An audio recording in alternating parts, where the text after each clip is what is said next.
Guys, balik lagi nih sama aku di acara Showing Star. Nah, kali ini aku bakal ngomongin tentang salah satu inovasi anak bangsa yang keren banget pastinya. Aku di sini nggak sendirian, guys. Aku juga ditemenin juga sama beberapa teman-teman aku. Hai, kenalin, aku Francisca Trisha Farah. Halo, kenalin, aku Patricia Thalia Avariela. Kenalin, aku Gilbert Beatty Josiano. Nah, udah pada tahu kan yang bakal nemenin aku ngobrol hari ini siapa? Simak terus ya. Jadi kali ini kita tuh ngangkat judul inovasi anak bangsa yang bantu tuntaskan pandemi. Nah, di judul ini kan ada kata-kata inovasi ya guys. Menurut kalian apa sih arti kata inovasi itu sendiri dan arti dari kata sejahtera? Kalau aku pernah baca suatu artikel tentang inovasi. Inovasi itu usaha yang dilakukan dengan mendayagunakan pemikiran. Jadi semacam menyalurkan pikirannya atau imajinasinya terhadap suatu hal.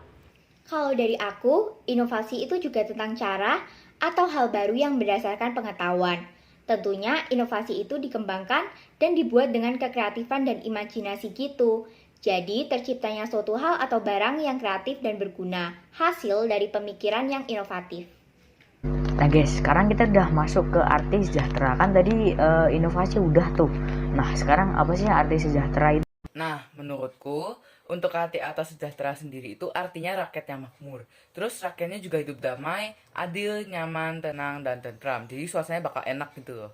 Wah, terima kasih pendapatnya Bert.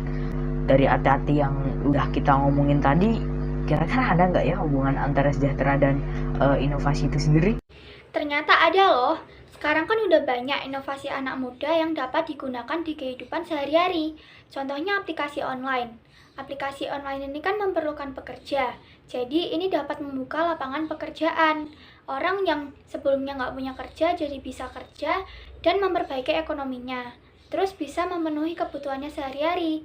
Ini termasuk syarat orang dianggap makmur dan sejahtera. Oh, ada ya ternyata.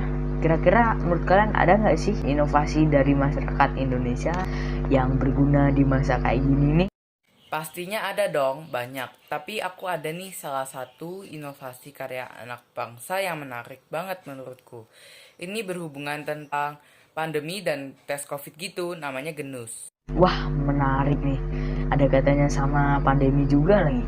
Genus itu sebenarnya apa sih, Bert? Boleh dijelasin sedikit aja, biar teman-teman kita lebih bisa mengenal genus. Boleh banget. Genus itu alat deteksi COVID-19. Alat tersebut mengidentifikasi virus corona dengan cara mendeteksi volatile organic compound atau VOC. Alat ini dibuat oleh para ahli dari Universitas Gadjah Mada UGM yang ada di Yogyakarta itu loh. Jangan salah, alat ini juga sudah mengantongi izin edar. Oh, UGM itu universitas yang terkenal di Jogja itu ya. Wah, keren banget nih. Anak bangsa kita nyiptain alat kayak gini tuh udah keren banget. Alat ini kan masih tergolong baru ya. Pasti ada dong masalah-masalah yang terjadi waktu alat ini terbit di Indonesia. Yes, betul banget. Di setiap kita ingin menjadi kreatif dan inovatif, pasti ada aja permasalahan atau problem solvernya. Dan mau nggak mau, kita harus ngatasin masalah itu. Yap, aku setuju sama Farah. Walau inovasi genus cukup membantu sebagian besar masyarakat di Indonesia, namun menurut beberapa artikel yang ada, genus juga masih mempunyai kekurangan. Genus masih dianggap kurang akurat dan efektif. Banyak juga masyarakat yang ragu akan genus ini karena ketidakakuratannya. Iya, banyak yang bilang gitu. Dan ternyata jenis mempunyai dampak pada hubungan alam loh. Karena jenis menggunakan plastik sekali pakai dan plastiknya susah terurai, sehingga dapat menyebabkan dampak buruk pada lingkungan. Kalau nggak segera ditindaklanjuti, takutnya bakal nimbulin masalah baru buat lingkungan. Ya, bener banget. Tes COVID Genus juga nggak berlaku sebagai syarat perjalanan. Tapi waktu itu setahu pernah masuk ke dalam syarat perjalanan yang aturannya tertuang dalam surat SE nomor 13 tahun 2021 tentang peniadaan mudik Hari Raya Idul Fitri tahun 1442 Hijriah dan upaya pengendalian penyebaran virus corona atau COVID-19 selama bulan suci Ramadan 1442 Hijriah. Saat itu, tes COVID Genus bisa dilakukan di masing-masing tempat keberangkatan sebelum masyarakat melakukan perjalanan dan berlaku di seluruh moda transportasi. Tetapi sekarang Genus terpaksa dihentikan karena tes Genus dianggap masih lemah dan trackingnya juga lemah. Wah, banyak juga ya masalahnya. Terus gimana sih cara ngatasin masalah sebanyak ini? Solusinya sebenarnya banyak kok untuk mengatasi masalah genus yang tidak akurat ini. Solusi yang pertama adalah puasa terlebih dahulu sebelum melakukan tes genus. Karena bila kita tidak puasa akan mempengaruhi hasil pembacaan alat genus. Puasa paling sekitar setengah jam atau sampai 1 jam dari makanan, minuman, dan rokok. Kita cuma boleh minum air putih aja. Iya, bener banget. Sama kayak artikel yang aku baca. Tapi ternyata ada lagi loh cara kedua untuk mengatasi hal ini. Saat menggunakan genus, sebaiknya kita menarik napas agak dalam. Lalu saat mengeluarkan, tidak usah terlalu keras. Biasa saja dan sampai penuh. Terakhir, jangan banyak bicara sebelum ambil napas. Lalu ada loh cara mengurangi dampak buruknya buat lingkungan. Menurutku bisa mengganti plastik yang susah terurai dengan plastik ramah lingkungan. Zaman sekarang pun sudah ada loh inovasi plastik ramah lingkungan. Dan jika tidak bisa digantikan plastiknya, harus ada teknologi yang mendukung pengolahan plastik tersebut menjadi plastik daur ulang atau sumber energi lainnya. Dan kalau menurutku, untuk perjalanan lebih baik menggunakan screening perjalanan alat baku yang udah disetujui oleh Organisasi Kesehatan Dunia atau WHO, yaitu tes PCR dan antigen, karena lebih aman juga kan? Iya bener banget guys, zaman sekarang udah pada canggih ya, jadi semua ada solusinya. Ngomong-ngomong tentang sejahtera, genus ini bikin masyarakat sejahtera nggak sih guys? Pastinya, inovasi genus ini dapat memajukan kesejahteraan rakyat loh, karena harga tes genus yang terbilang cukup murah atau terjangkau, tidak sakit dan tanpa adanya bahan kimia.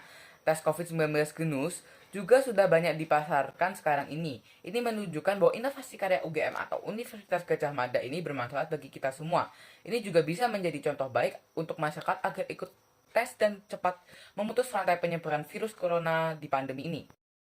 Dan ternyata, genus juga dapat dipraktekkan sebagai ajaran kasih. Contohnya di terminal, tes genus ini gratis. Ini menunjukkan sebagai ajaran kasih yang diberikan kepada setiap orang. Tertulis juga di undang-undang bahwa pelaku perjalanan dalam transportasi apapun itu sebaiknya melakukan tes rapid antigen atau genus bila diperlukan. Dan dibantu oleh Satuan Tugas Penanganan COVID-19 daerah. Setelah perbincangan kami tadi, semoga generasi muda terinspirasi untuk mulai mau berinovasi, mempunyai ide dan pikiran kreatif yang pastinya berguna untuk masyarakat, sehingga bisa memajukan bangsa. Dari podcast tadi kita bisa mengambil kesimpulan bahwa inovasi dan sejahtera ada suatu hal yang berhubungan. Sejahtera pun adalah proses kehidupan masyarakat yang aman, tentram, damai, adil, dan makmur. Begitupun dengan inovasi. Inovasi adalah sebuah usaha yang dilakukan oleh seseorang dengan mendayagunakan pemikiran dan kekreativitasan.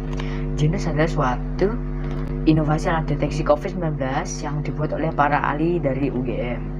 Hal ini sangat membantu banget masyarakat Indonesia dan membuat masyarakat menjadi lebih sejahtera ataupun merasa terbantu dengan alat ini. Kita sebagai generasi penerus bangsa bisa mengubah Indonesia jadi lebih maju. Kita harus memiliki karakter yang kuat untuk membangun bangsa dan dapat memahami lebih dalam tentang moral dan teknologi. Dan sebagai generasi muda, marilah untuk mulai berinovasi, mempunyai ide yang kreatif dan idealisme yang murni agar dapat mensejahterakan masyarakat dan memajukan bangsa. Terima kasih telah menonton dan juga mendengarkan acara Talk Show ini hingga selesai. Jangan lupa ya like, subscribe, share ke teman-teman kalian agar lebih banyak orang yang mendapat inspirasi dan informasi dari video ini. Saya Arvio, sampai jumpa dan terima kasih. Sampai Sampai jumpa jumpa semuanya dan terima kasih.